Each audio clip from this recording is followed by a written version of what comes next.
Next మనం చిలకడ దుంప చెక్కలు చేస్తున్నాం. చెక్కలు అనగానే మనం కారం వేసి చేసుకుంటాం కదా. ఈరోజు మనం చేసేది తీపి చెక్కలు అన్నమాట. చాలా యమ్మీగా ఉంటాయి. ముఖ్యంగా ఇది పిల్లలకి స్నాక్ బాక్స్లో పెట్టడానికి బాగుంటుంది అనమాట. ఈవినింగ్ టైంలో లేకపోతే మూవీ చూసేటప్పుడు చెక్కలు చాలా టైం పాస్కి మనం తింటూ ఉంటాం కదా, సూపర్ ఉంటాయి అన్నమాట. చిలకడ దుంపలు మనకి సీజన్లో ఎక్కువగా వస్తాయి. వచ్చినప్పుడు చేసుకుంటే బాగుంటుంది. నిలువ పెట్టుకోవచ్చు. మంచి డీప్ ఫ్రై చేసుకుంటే కనుక హ్యాపీగా నిలువ పెట్టుకోవచ్చు. సో దీనికి కావాల్సిన పదార్థాలు ఒకసారి చెప్తాను చూడండి. ఒక చిన్న కప్పు మైదా, అంతే కప్పు మనకి బియ్యం పిండి, బెల్లం పొడి కొంచెమే, ఆల్రెడీ చిలకడ దుంపలు తీయగా ఉంటాయి కాబట్టి కొద్దిగా వేసుకుంటే సరిపోతుంది. బెల్లం, కాస్త నువ్వులు, సొంటి, ఇంకా సోంపు. ఈ స్వీట్ ఫ్లేవర్లో యాడ్ చేస్తే బాగుంటుంది. ఒక టీ స్పూన్ సోంపు తీసుకున్నాను, అలాగే సొంటి ముక్క. ఇప్పుడు దీన్ని మనం మిక్సీ పట్టేసుకోవాలి. దీంతోనే అసలైన రుచి. ఇలా పొడి చేసేసుకోవాలి. ఆహా, ఎంత బాగుంది రెండిటి కాంబినేషన్. ఆ అరోమా సూపర్ ఉంది. ఇప్పుడు ఇక్కడ చూడండి, పొయ్యి మీద ప్యాన్ పెట్టాను కదా, ఇందులో ఒక table spoon, full table spoon బెల్లం పొడి, అలాగే మనం తయారు చేసుకున్న సొంటి ఇంకా సోంపు పొడి. చూడండి, నేను ఈ కప్పుతో బియ్యం పిండి, ఇదే కప్పుతో మైదా పిండి తీసుకున్నాను. ఇదే కప్పు నీళ్లు వేసుకోవాలి. మనం కావాలి అంటే ఇంకా ఎక్స్ట్రా వాటర్ యాడ్ చేసుకోవచ్చు. ఒకేసారి ఎక్కువ నీళ్లు వేస్తే మళ్ళీ పల్చగా అయిపోతే పిండి కష్టం కలపడం.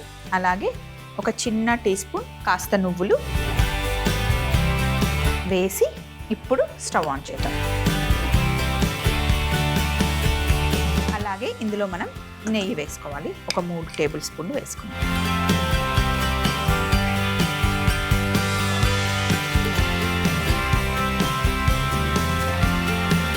నెయ్యి వేసుకోవడం వల్ల చెక్కలు నోట్లో వేసుకుంటే అలా కరిగిపోతాయి అన్నమాట.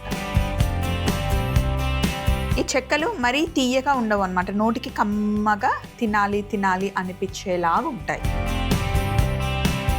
ఇవి బాగా మరగాలి. నీళ్లు మరిగిన తర్వాత అప్పుడు మనం పిండి వేయాలి. సో నీళ్లు మరిగే లోపల ఇక్కడ చిలకడ దుంపని నేను ఉడికించి పెట్టాను కదా, దీన్ని జస్ట్ చాలా మెత్తగా ఉడికిచ్చేసాను. సాఫ్ట్గా ఇలా చేసేసుకోవడం. లేదంటే మీరు గ్రేట్ చేసినా కూడా ఓకే, లేదా ఇలా చేతితో నొక్కేస్తే సరిపోతుంది. చిన్న పిల్లలకి 6 months బేబీస్కి మనం సాలిడ్ స్టార్ట్ చేస్తాం కదా, చక్కగా చిలకడ దుంపని ఉడికించి ప్యూరీ చేసి పెట్టండి. వాళ్ళు ఇష్టంగా తింటారు. చాలా మంచిది.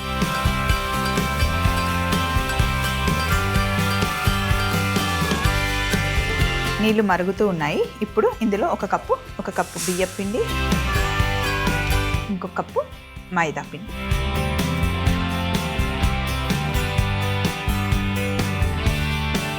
మీకు మైదా ఇష్టం లేకపోతే గోధుమ పిండి కూడా యాడ్ చేసుకోవచ్చు.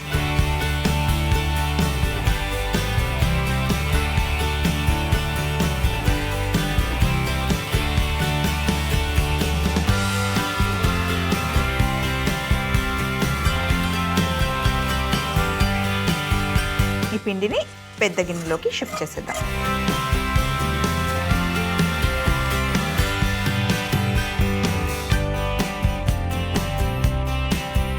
ఇప్పుడు ఇందులో చిలకడ దుంప మిశ్రమం వేసేసుకోవాలి.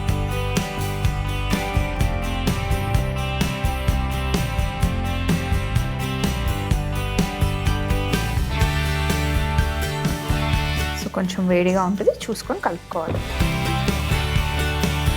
కావాలి అంటే మనం నీళ్లు యాడ్ చేసుకోవచ్చు. నాకు తెలిసి ఇది పర్ఫెక్ట్గా వస్తుంది. పొయ్యి మీద నూనె కూడా పెట్టాను ఆల్రెడీ, అది వేడవుతుంది. భలే మిక్స్ అయిపోయింది పిండి. పర్ఫెక్ట్ అంటే పర్ఫెక్ట్గా వచ్చింది. ఇక్కడ పిండి రెడీగా ఉంది. కొంచెం నెయ్యి పక్కన పెట్టుకొని ఆయిల్ని షిఫ్ట్ చేసేసి ఎక్స్ట్రా ఉన్నవన్నీ తీసేసి చక్కగా డీప్ ఫ్రై చేసుకుందాం. ఇక్కడ నెయ్యి రెడీగా ఉంది, నూనె కూడా వేడిగా ఉంది. సో కొంచెం ఇలా చేతికి నెయ్యి తీసుకొని తయారు చేసుకున్న పిండిని మరీ పెద్ద పెద్ద కాదు, చిన్న చిన్నగా చేసుకుందాం. ఇలా రౌండ్గా ఫస్ట్ ఇలా చుట్టేసి జస్ట్ ప్రెస్ చేయడమే.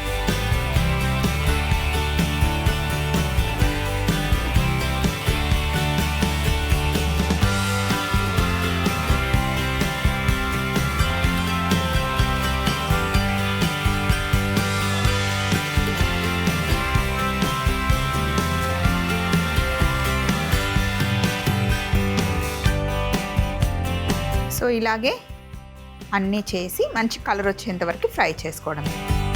చక్కగా పొంగుతాయి ఇవి.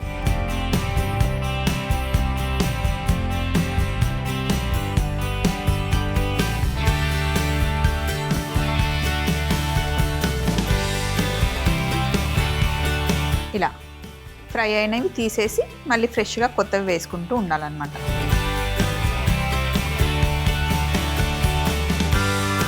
చిలకడ దుంపు ఉంది, ఇందులో మనం బెల్లం వేసాం, తొందరగా కలర్ వచ్చేస్తాయి. ఫ్రై అయిన తర్వాత క్రిస్పీగా కూడా అవుతాయి. ఫస్ట్ సాఫ్ట్గా ఉంటాయి, చల్లగా అయిన తర్వాత క్రిస్పీగా అవుతాయి. మొత్తం చల్లగా అయిన తర్వాతనే బాక్స్లో పెట్టి మనం స్టోర్ చేసుకోవాలి. వేడిగా ఉన్నప్పుడు పెడితే నెక్స్ట్ డేకి పాడైపోతాయి.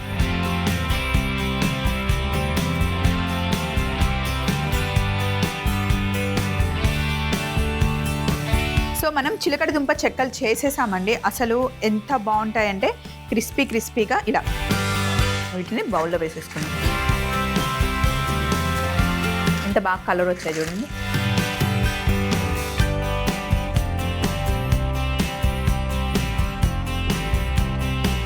చిలకడ దుంప చెక్కలు తయారీ విధానం. ముందుగా మిక్సీ జార్లో సోంపు, సొంటి కొమ్ము వేసి మిక్సీ పట్టి పక్కన పెట్టుకోవాలి. తరువాత పాన్ లో బెల్లం పొడి, మనం చేసి పెట్టుకున్న సొంటి పొడి, సరిపడా నీళ్లు, నువ్వులు, నెయ్యి వేసి స్టవ్ ఆన్ చేసి బాగా మరిగిన తర్వాత బియ్యం పిండి, మైదా పిండి వేసి బాగా కలుపుకొని ఒక బౌల్లోకి తీసుకోవాలి. అలాగే ఇందులో మనం ముందుగానే మ్యాష్ చేసి పెట్టుకున్న చిలకడ దుంప మిశ్రమాన్ని కూడా వేసి మొత్తం బాగా మిక్స్ చేసుకున్న తర్వాత చిన్న చిన్న బిళ్ళలుగా ఒత్తుకొని వేడి నూనెలో వేసి మంచి కలర్ వచ్చేంత వరకు ఫ్రై చేసుకుంటే ఎంతో రుచికరమైన చిలకడ దుంప చెక్కలు రెడీ అవుతాయి.